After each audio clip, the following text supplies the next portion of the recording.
अरे हाँ तो का हाल बा भाई लोग ठीक बानू। अरे हाँ भाई लोग, भोजपुरी की ट्रेंडिंग स्टार, अरे हाँ अपन ट्रेंडिंग स्टार खेसारी लाल यादव के एक और बवाल सॉन्ग रिलीज होके जा रहा बा। अरे हाँ भाई लोग, जना गाना के टाइटल बा केकर नजर लागल। अरे हाँ भाई लोग, ये वाला गाना कब तक होता कौन चैनल पर होता कत तरीके रिलीज करल जाई, पूरा फुल जानकारी मिली तो लोग के ये वाला वीडियो बनते तो लोग ये वाला वीडियो के शुरू से लेकर लास्ट तक देख लेंगे। बाकी अभी तक हमारे चैनल के सब्सक्राइब नहीं करने के लिए तो अभी सब्सक्राइब करके हमसे जुड़ चलेंगे। तो भाई लोग देखा लेकिन सबसे पहले तो लोग बता दी कि हाँ तो लोग कितना दिन से ना कमेंट करते रहा, लेकिन हर वीडियो में जाके कि हाँ खेसारी लाल यादव के एक मतलब होली सॉन्ग था आवता ही बा, और होली सॉन्ग में एक लोकगीत आ जाए तो मजा आ जाता है भाई लोग।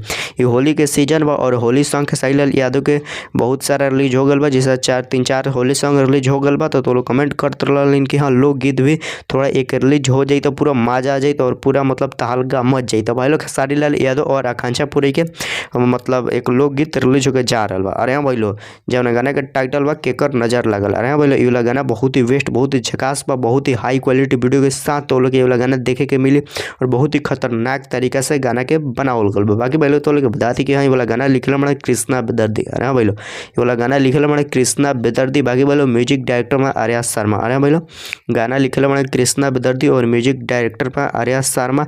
गाना बहुत ही खतरनाक बवाल तरीका से गाना के बनावल गल बा। बाकी भाई लोग तो लोग बता दी कि हाँ ये वाला मतलब गाना कौना चैनल पर रिलीज होके आला बा। तो भाई लोग देखल लेकिन ये वाला गाना जो बा आदिशक्ति फिल्म्स पर रिलीज हो सकता है, वरना दूसरा चैनल पर हो जाए कि आदिशक्ति फिल्म्स पर खेसारी लाल यादव के कितना दिन वाला गाना अला तो हो सके कि वाला गाना ऊपर रिलीज हो जाए। बाकी भाई लोग गाना गईले बड़न भोजपुरी के ट्रेंडिंग स्टार खेसारी लाल यादव और शिल्पी राज मिलके ये वाला गाना गईले बड़ा, लेकिन बहुत ही बेस्ट, बहुत ही खतरनाक तरीका से गाना के बनावल गल बा।